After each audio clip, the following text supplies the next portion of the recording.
अल्लाह वहदहू ला शरीक के इसमें ग्रामी से शुरू, जो कायनात का मालिक व खालिक व मौला व मुख्तार है। तमाम दरूद व सलाम रहमत आलम रसूल मोहतशम सल्लल्लाहु अलैहि वसल्लम के लिए, जो जाने कायनात भी हैं, ईमान कायनात भी हैं और रूह कायनात भी।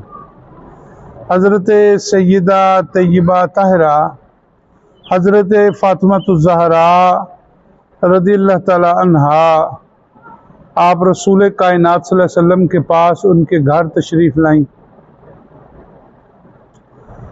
रो रो कर बुरा हाल था, आंखें सुर्ख और सूजी हुई, जिस्म थका हुआ, चेहरा पर मुर्दा और परेशानी की कैफियत। अल्लाह के रसूल सल्लल्लाहु अलैहि वसल्लम के पास हाज़िर खिदमत होकर अर्ज़ की, या रसूल सल्लम, आज मैं बड़ी उलझन में फंस गई थी। आका ने पूछा, बेटा क्या बात है? आपने इरशाद अर्ज़ की, या रसूल सल्लम, आज मैं बड़ी उलझन में फंस गई थी। आका इरशाद फरमाते हैं, क्या हुआ? अर्ज़ की, या रसूलल्लाह सल्लल्लाहु अलैहि वसल्लम, मैं और अली हम दोनों बैठे आपस में बातें कर रहे थे।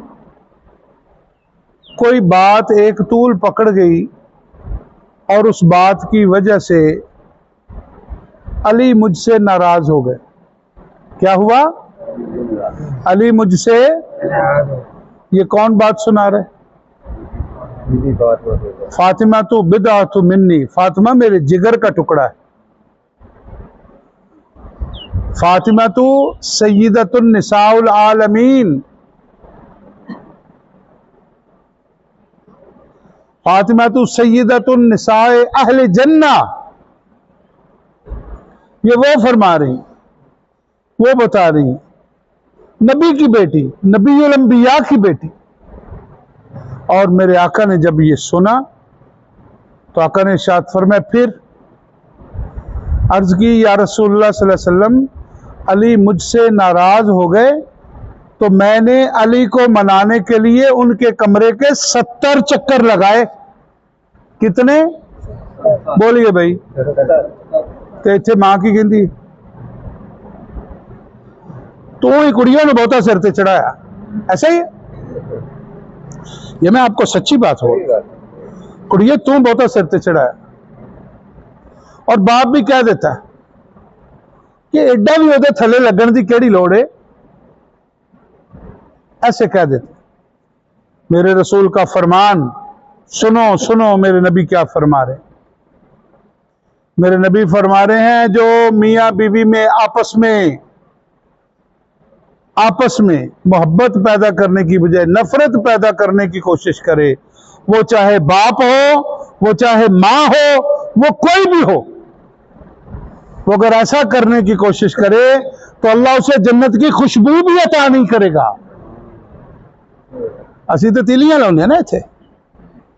अपनी बेटियों को समझाओ, तेरी जन्नत तेरे शौहर के कदमों में। अपनी बेटियों को समझाओ, अपने शौहर को राजी रखो। जब सईदा तय्यबा ताहिरा रज़ियल्लाहु ताला अन्हा ने ये अर्ज की, या रसूल सल्लम, मैंने अली को राजी करने के लिए उनके कमरे के 70 चक्कर लगाए, तो मेरे आका ने इरशाद फरमाया, शाबाश बेटा, वेरी गुड, बहुत अच्छा किया। फिर अर्ज की, अली राजी हो गए। आका ने इरशाद फरमाया, फातिमा सुनो, अली राजी हो गए, बहुत अच्छा हो गया। अगर अली राजी ना होते और तेरी वफात, तेरी मौत हो जाती, तो मोहम्मद तेरा जनाजा पढ़ने के लिए भी ना आता। ये देखो बेटी को क्या दर्श दिया जा रहा है, हम क्या दर्श दे रहे हैं। बेटियां सबको प्यारी हैं, लेकिन जितनी भी प्यारी हैं, मेरे नबी की बेटी से प्यारी किसी की बेटी प्यारी नहीं हो सकती जी। इसलिए ना, मेरी बेटी, मेरी अपनी बेटी, जब बड़ी बेटी की मैंने शादी की तो वो बड़े घर में गई है, 25-30 अफराद है उस घर के, जिस घर में उसकी शादी हुई। 6-7 भाई हैं और दरमियाने भाई से उसकी, भाइयों में जो सबसे दरमियान वाला है उससे उसकी शादी हुई। तो मेरी बेटियां जो है वो पढ़ने पढ़ाने वाला काम था, इतना काम नहीं, घरों में इतना काम बेटियों से करवाया भी नहीं जाता।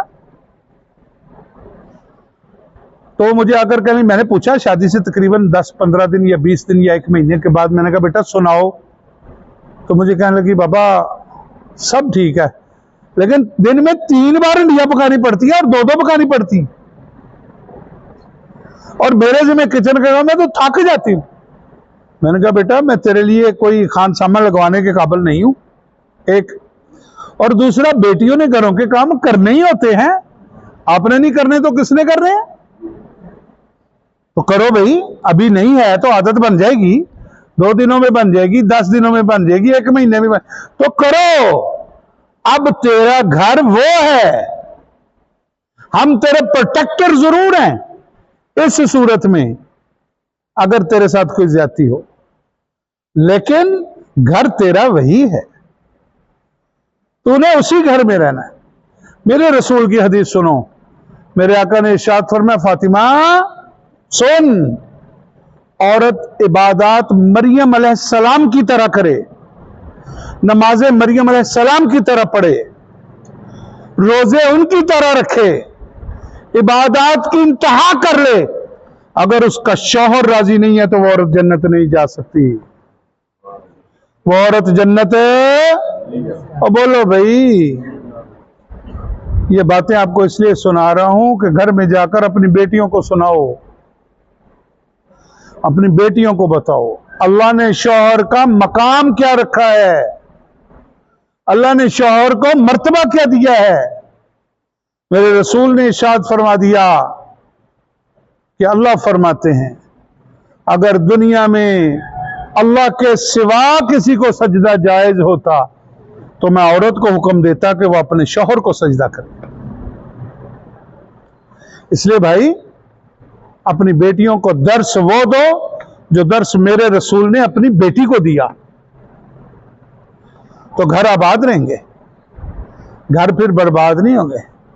इधर तो आज तलाकों की शरह बढ़ती जा रही है ना, आज तलाकों की शरह मेरे माशरे में बढ़ रही है, उसकी वजह क्या?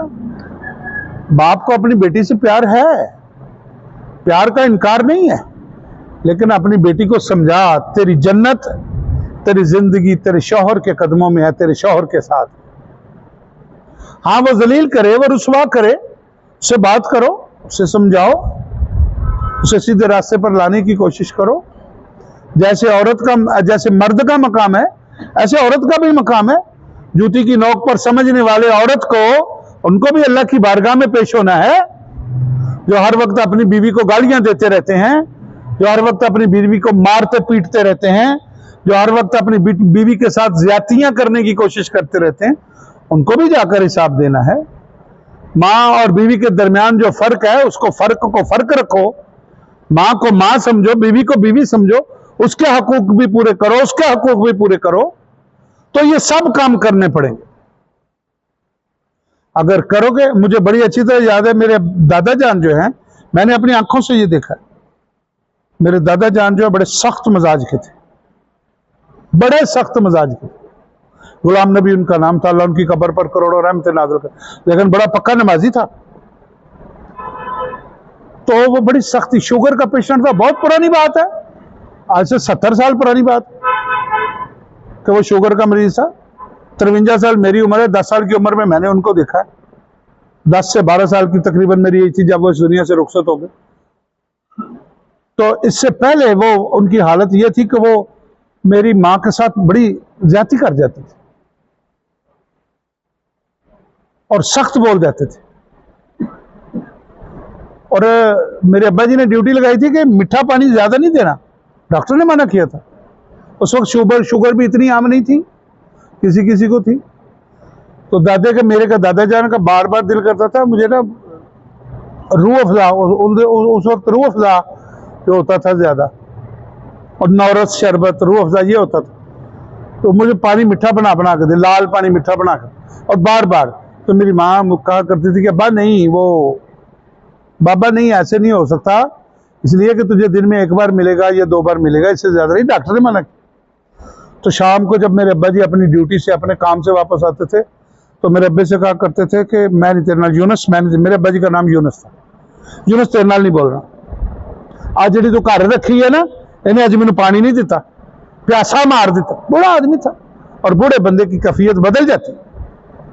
तो मेरे अब्बा जी अपने अब्बे को राजी करने के लिए पता क्या किया करते, मेरी माँ को बोलते इधर आए, इधर आ, दादे के सामने खड़ा करके अब्बे को राजी करने के लिए मेरी माँ की बेइज्जती करनी। और मेरी माँ ने रोना, और जब अपने कमरे में आ जाना तो आके ना मेरे अब्बे ने कहना यार तेरा की है, तेरी इन्नी बर्दाश्त करना, अल्लाह तेन अजर दे देगा। अब्बा मेरा राजी हो गया। ये ऐसे रखो, निजाम को ऐसे चलाओ, न तेरा वो सिस्टम खराब हो, न तेरा वो सिस्टम खराब हो। बेटियों को बताओ शौहर का मकाम क्या है, बहने से पहले बता के भेजो। तेरे घर में जो सास होगी उसका मकाम क्या है, तेरे घर में जो ससुर होगा उसका मकाम क्या है, तेरे घर में जो तेरा देवर है उसका मकाम क्या है, जो तेरा जेठ है उसका मकाम क्या है। ये सब बातें समझा के भेजो। फिर अगर समझा के मेरे रसूल की सुन्नत के मुताबिक भेजोगे तो फिर इंशाअल्लाह ताला घर खराब नहीं होंगे। अल्लाह ताला मुझे, आपको, हम सब लोगों को अमल की तौफीक अता फरमाए। वमा अलैना इल्लल बलाग।